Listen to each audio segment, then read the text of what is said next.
Hello everyone, welcome back to NCRT Concept. I am Manisha Gambhir and today we are going to discuss continue chapter 1 of science class 7 which is nutrition in plants. Previous video में हम already discuss कर चुके हैं कि mode of nutrition क्या होता है plants में। मतलब प्लांट्स जो होते हैं वो ऑटोट्रॉफिक होते हैं, लेकिन कुछ ऑर्गेनिजम्स जो हैं वो हेटरोट्रॉफिक होते हैं, मतलब दूसरों पर डिपेंडेंट होते हैं। उसके बाद हमने देखा कि फूड कैसे प्रिपेयर होता है प्लांट्स में, मतलब फोटोसिंथेसिस प्रोसेस हमने देखा, ठीक है, डिटेल में देखा। कार्बन डाइऑक्साइड का क्या क्या काम होता है, वाटर एंड मिनरल्स का क्या काम होता है।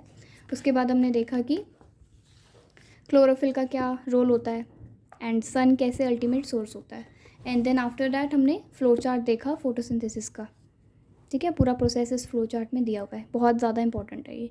उसके बाद हमने डायग्राम्स देखे, एक्टिविटीज़ देखी एंड उसके बाद हमने देखा कि कार्बोहाइड्रेट्स के अलावा जो प्रोटीन्स और वाइटामिन होते हैं वो कैसे प्रिपेयर होते हैं, ठीक है। अब हम यहाँ तक हम ऑलरेडी डिस्कस कर चुके हैं चैप्टर। इसके बाद हम यहाँ से आज कंटिन्यू करेंगे, जिसमें हम देखेंगे कि अदर मोड्स क्या होते हैं न्यूट्रिशन के प्लांट्स में। मतलब हेटरोट्रॉफिक होते हैं कुछ प्लांट्स, फॉर एग्जांपल पैरासाइटिक होते हैं या फिर इंसेक्टिवोरस होते हैं, ठीक है, ये हम देखेंगे। उसके बाद हम सेप्रोट्रॉफ्स देखेंगे, सेप्रोट्रॉफ्स के बाद हम सिम्बायोसिस देखेंगे एंड आफ्टर दैट लास्ट में देखेंगे हम कि कैसे न्यूट्रिएंट्स जो है रिप्लेनिश हो जाते हैं सॉइल में, ठीक है। तो ये दो पेजेस का चैप्टर है जो रह गया है, ये हम इसमें आज कंटिन्यू करके फिनिश कर लेंगे विद इन 20 मिनट्स, ठीक है।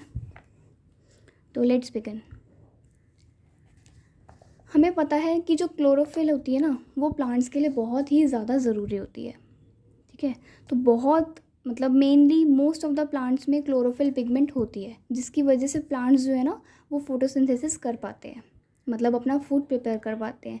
लेकिन कुछ प्लांट्स ऐसे भी होते हैं जिनके पास क्लोरोफिल पिगमेंट नहीं होती, ठीक है। तो ऐसे प्लांट्स क्या करते हैं, heterotrophic mode of nutrition adopt करते हैं। हेट्रोट्रॉफिक होता है जो दूसरों पर डिपेंडेंट होते हैं अपने न्यूट्रिशन के लिए। हेट्रो मतलब अदर और ट्रॉफिक मतलब न्यूट्रिशन, ओके। तो ये हम देख लेते हैं, इसका एग्जांपल है कस्क्यूटा अमरबेल। There are some plants which do not have chlorophyll, they cannot synthesize food, how do they survive and from where do they derive nutrition. Like humans and animals, such plants depend on the food produced by other plants. ऐसे plants दूसरे animals और humans की तरह दूसरों पर dependent होते हैं, मतलब दूसरे प्लांट्स पर डिपेंडेंट होते हैं अपने न्यूट्रिशन के लिए। Therefore they use the heterotrophic mode of nutrition. आप डायग्राम देख सकते हो, you will see a yellow wiry branch structure twining around the stem and branches of a tree.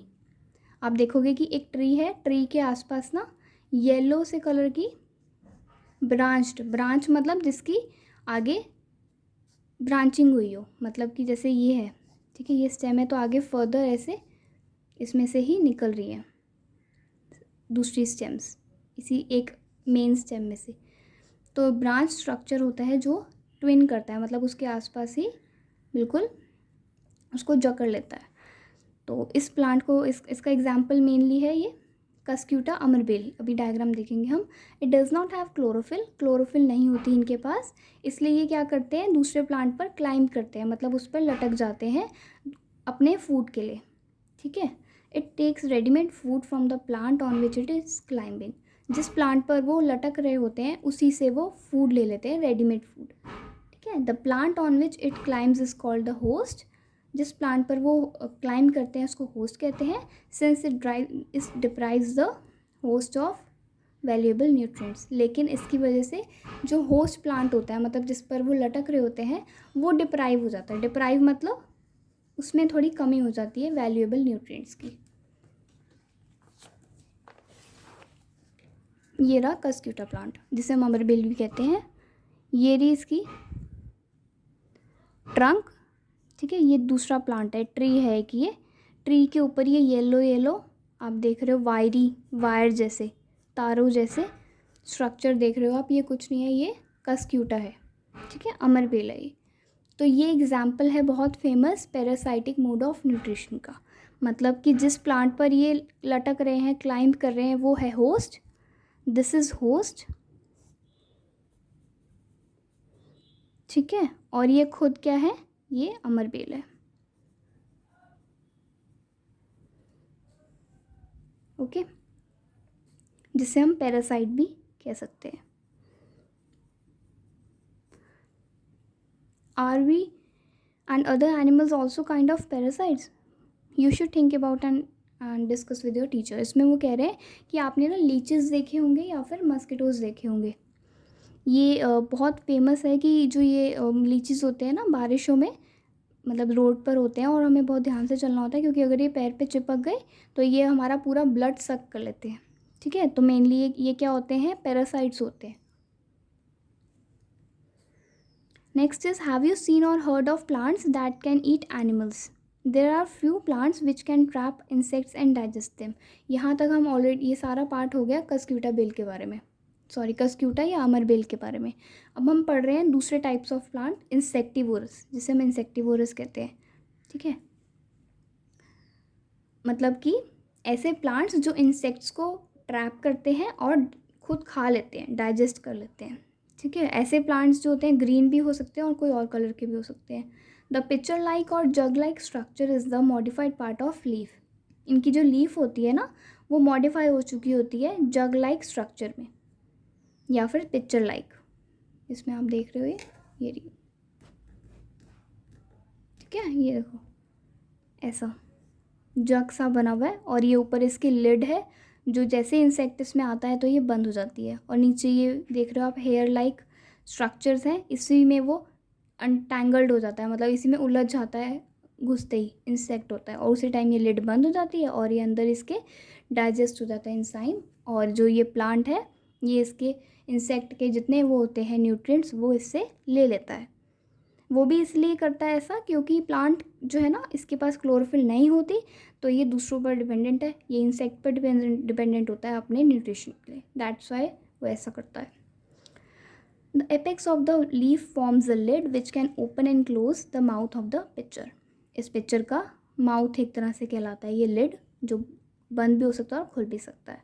Inside the pitcher there are hair which are directed downwards. Downwards होते हैं जो hairs होते हैं वैसे डायरेक्टेड होते हैं, अंदर की तरफ ऐसे उनकी डायरेक्शन होती है. When an insect lands in the picture the lid closes and the trapped insect gets entangled into the hair. ठीक है, ऐसे जो मैंने अभी बताया, the lid closes and insect trap हो जाता है इंसेक्ट जैसे ही ये लिड बंद होती है. The insect is digested by the digestive juices secreted in the picture. याद रखना इसके अंदर क्या होते हैं, डाइजेस्टिव जूसेस होते हैं जिसकी वजह से इंसेक्ट जो है डाइजेस्ट हो जाता है and its nutrients are absorbed. उसके न्यूट्रिएंट्स एब्जॉर्ब कर लेता है ये प्लांट. ऐसे इंसेक्ट ईटिंग प्लांट्स को कहते हैं insectivorous plants. Is it possible कि ऐसे प्लांट्स जो होते हैं they do not get all the required nutrients from the soil in which they grow. Yes it can be. उनको न्यूट्रिएंट्स नहीं मिलते होंगे सॉइल में से, इसी वजह से वो दूसरों पर डिपेंडेंट है. ये है बहुत ही फेमस एग्जाम्पल पिक्चर प्लांट का. ठीक है, showing lid and pitcher. Pitcher क्या है, ये लीफ है जो मॉडिफाई हो चुकी है पिक्चर में. इसके बाद हम देखते हैं saprotrophs. You might have seen packets of mushrooms sold in the vegetable market. अब ये स्टार्ट करने से पहले आई होप आपको ये क्लियर हो चुका है. अभी तक हमने क्या रीड किया, parasitic mode of nutrition read किया हमने, जिसका एग्जांपल है कस्क्यूटा, अमरबेल, जो होस्ट प्लांट पर डिपेंडेंट होता है अपने न्यूट्रिशन के लिए. और दूसरा हमने देखा इंसेक्टिवोरस प्लांट, मतलब ऐसे प्लांट्स जो इंसेक्ट्स पर डिपेंडेंट होते हैं अपने न्यूट्रिशन के लिए. ओके, सेप्रोट्रॉफ्स, ये ना इसके बिल्कुल आपको वर्ड से ही समझ आ जाएगा. सेप्रो मतलब होता है डेड एंड डिकेइंग. ठीक है, और ये ट्रॉफ्स का मतलब होता है न्यूट्रिशन, मतलब डेड एंड डिकेइंग मैटर पर डिपेंड करने वाले अपने न्यूट्रिशन के लिए. ऐसे ऑर्गेनिजम्स जो डेड और डिकेइंग ऑर्गेनिज्म पर अपने न्यूट्रिशन के लिए डिपेंडेंट होते हैं उनको ही हम सेप्रोट्रॉफ्स कहते हैं.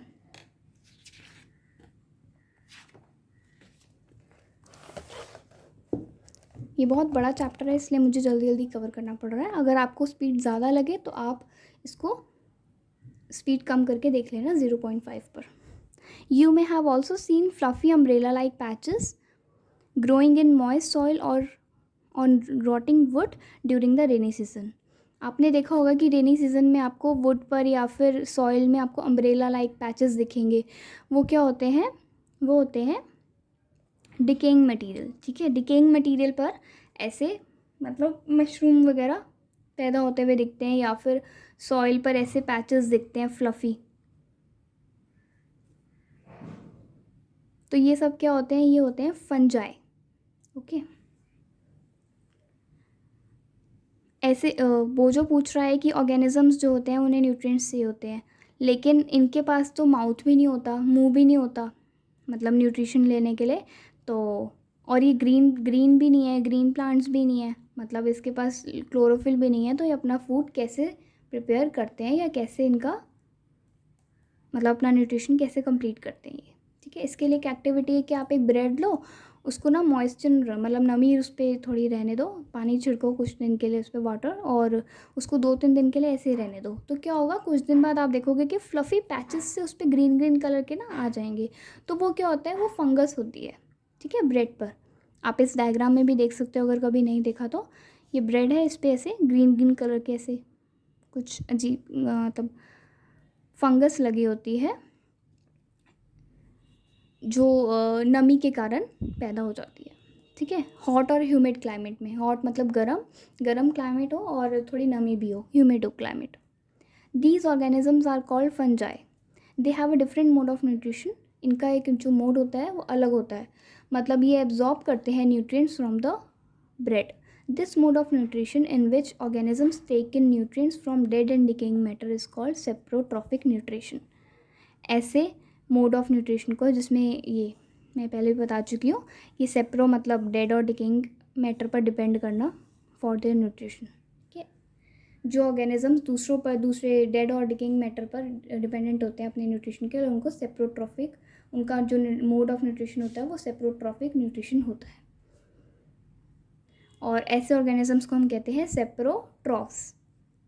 पिकल्स पर, अचार पर भी आपने देखा होगा, कपड़ों पर, लेदर पर, जो हॉट एंड ह्यूमिड वेदर में ना ऐसा हो जाता है कि फंजाई जो है वो ग्रो हो जाती है और बहुत सी चीज़ें ख़राब कर देती है। आप अपनी मम्मा से भी पूछना, वो आपको बताएंगे इस बारे में डिटेल में।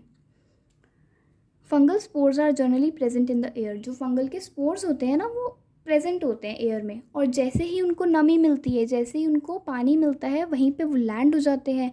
तो और वार्म कंडीशन, वार्म थिंग्स भी मतलब उनको मिलती है। ठीक है, नमी भी होती है और साथ में गर्म भी होता है थोड़ा वेदर। तो वो वहीं पे लैंड हो जाते हैं और फिर जर्मिनेट, जर्मिनेट मतलब ग्रो कर लेते हैं ऐसे। ना कुछ फंगस जो होती है ना वो यूज़फुल होती है, जैसे कि यीस्ट और मशरूम जो हम खाते भी हैं। और कुछ फंगस जो होती है वो हमारे लिए नुकसानदायक होती है, मतलब वो डिजीज़ भी कॉज कर सकती है प्लांट्स में। ठीक है, और कुछ फंगस जो है वो एज अ मेडिसिन भी हम यूज़ करते हैं। ये हमने देख लिया सेप्रोट्रॉफिक मोड ऑफ न्यूट्रिशन के बारे में। उसके बाद हम देखेंगे सिम्बायोसिस। सिम्बायोसिस का मतलब होता है कि ऐसे ऑर्गेनिजम्स जो मिलजुल कर रहते हैं और एक दूसरे से शेयर करते हैं उनके न्यूट्रिएंट्स और शेल्टर। वो ऐसा इसलिए करते हैं क्योंकि जैसे कि हम पहले पढ़ चुके हैं कि एल्गे जो है और प्लांट्स हैं वो अपना फूड खुद प्रिपेयर कर लेते हैं, लेकिन फंजाई जो है वो अपना फूड प्रिपेयर नहीं कर पाते। तो वो क्या करते हैं, दूसरों पर डिपेंडेंट नहीं होते बल्कि उनके साथ शेयरिंग कर लेते हैं। ठीक है, कि भाई मैं आपको शेल्टर दे दूँगा, आप मुझे फूड दे देना।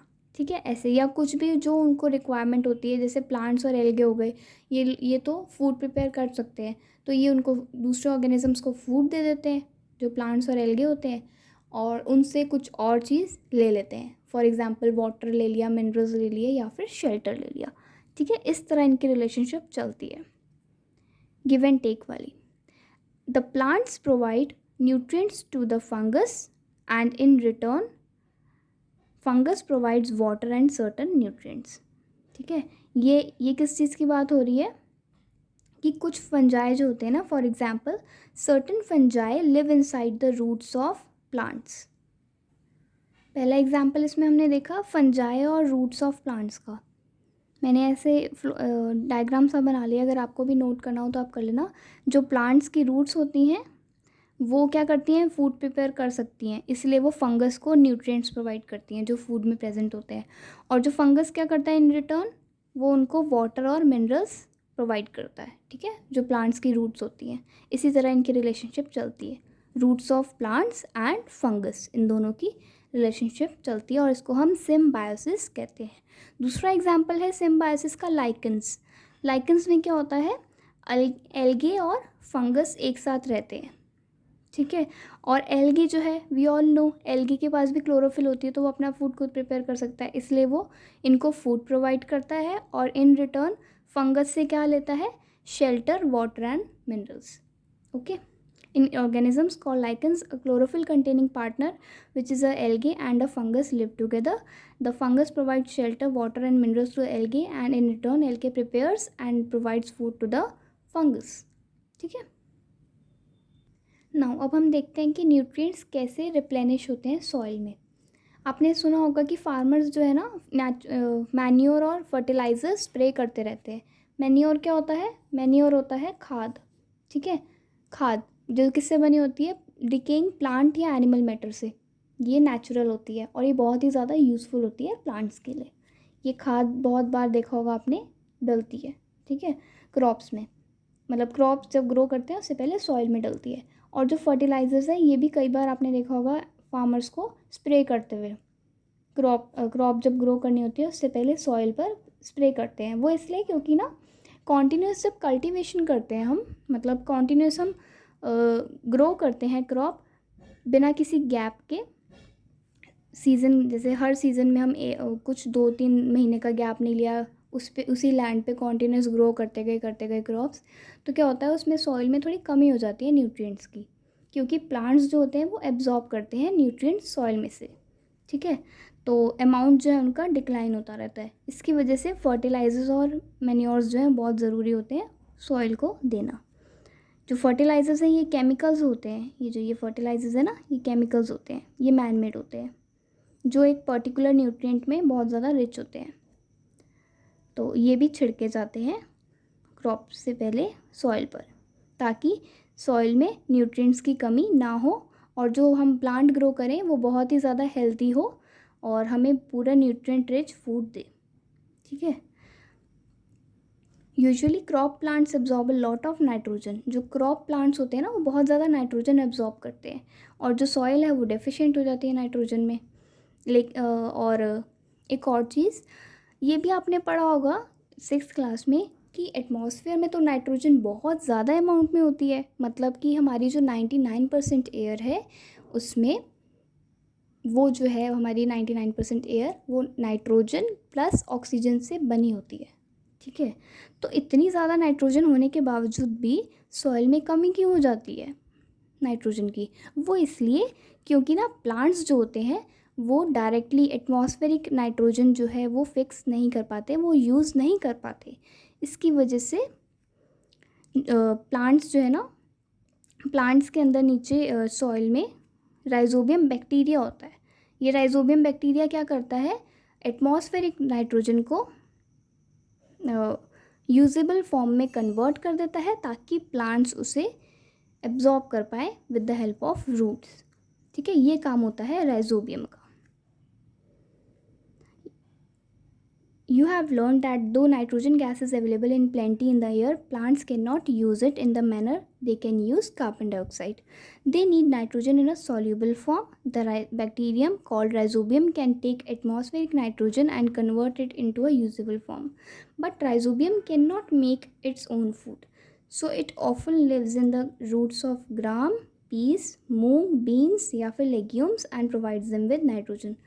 वो कह रहे हैं कि ये राइजोबियम नाइट्रोजन को कन्वर्ट तो कर देता है एटमॉस्फेरिक नाइट्रोजन को यूजेबल फॉर्म में ज़रूर कर देता है ये कन्वर्ट, लेकिन ये खुद ही फूड प्रिपेयर नहीं कर पाता। तो ये क्या करता है, जो प्लांट्स की रूट्स होती है ना उसमें ही रहता है अपने फूड के लिए। कौन कौन से प्लांट्स की रूट्स के लिए? रूट्स के अंदर रहता है ग्राम, पीस, मूंग, बीन्स और कुछ लेग्यूम्स। ग्राम मतलब चने देख लो, या फिर ये मटर या मूंग दाल या फलियाँ हो गई। लेग्यूम्स मतलब दालें, ठीक है। दालों के अंदर लेग्यूम्स होते हैं। तो and provides them with nitrogen, उनको उन प्लांट्स को नाइट्रोजन प्रोवाइड कर देता है। In return, the plants provide food and shelter to the bacteria. Thus, they have a symbiotic relationship. This association is of great significance or important for the farmers. They can reduce the use of nitrogenous fertilizer कहने का मतलब ये है कि ये जो rhizobium है, मैं शॉर्ट में ऐसे डायग्राम बना लेती हूँ ताकि इजी रहता है, ठीक है, बाद में रिवाइज करना। जो राइजोबियम है और प्लांट्स की सिम्बायोटिक रिलेशनशिप होती है। जो राइजोबियम है ये प्लांट्स की रूट्स में रहता है, बैक्टीरिया ये वाला, और ये राइजोबियम प्लांट की रूट्स को नाइट्रोजन प्रोवाइड करता है,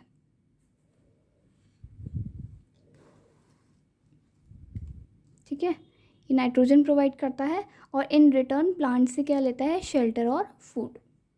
और इसका एक और भी फ़ायदा होता है, इससे क्या होता है, अगर राइजोबियम बैक्टीरिया एबंडेंट में होगा सॉइल में, तो फार्मर्स को नाइट्रोजनस फर्टिलाइज़र का यूज़ करने की ज़रूरत नहीं पड़ेगी। फर्टिलाइज़र्स जो होते हैं ना, वो केमिकल से बने होते हैं, इसलिए थोड़े हार्मफुल होते हैं, तो इसका एक्सेस यूज़ नहीं करना चाहिए, नहीं तो डिजीज़ हो सकते हैं प्लांट्स में। और फिर फर्दर अगर और जो दूसरे ऑर्गेनिजम्स हैं, ह्यूमन्स हैं, इसे ईट करेंगे तो उनको भी डिजीज़ होने के चांसेस रहते हैं। Most of the pulses are obtained from leguminous plants. In this chapter, you have learned that most of the plants are autotrophs and few plants are parasitic और saprotrophic. मतलब कि जो आपने इस चैप्टर में देखा कि जो मोस्ट ऑफ द प्लांट्स होते हैं वो ऑटोट्रॉफ्स होते हैं, मतलब अपना खाना खुद बनाते हैं, लेकिन कुछ प्लांट्स जो हैं वो हेटरोट्रॉफिक होते हैं। इसका मतलब ये है कि वो दूसरों पर डिपेंडेंट होते हैं। फॉर एग्जांपल पैरासाइटिक या फिर सेप्रोट्रॉफिक। पैरासाइटिक मतलब किसी होस्ट पर डिपेंडेंट रहना, लिविंग होस्ट पर, और सेप्रो मतलब किसी डेड एंड डिकेइंग पर डिपेंडेंट रहना, ठीक है। They derive nutrition from other organisms. All animals are categorized as heterotrophs. सारे एनिमल्स क्या हैं, हेटरोट्रॉफ्स हैं, मतलब दूसरों पर डिपेंडेंट होते हैं, since they depend on plants and other animals for food. ये चैप्टर कंप्लीट हो गया है। अगर कोई क्वेरी हो तो आप मुझे कमेंट बॉक्स में पूछ सकते हो। वीडियो अच्छी लगे तो अपने फ्रेंड्स के साथ ज़रूर शेयर करना और बताना ज़रूर कि कैसी लगी। और थैंक यू सो मच।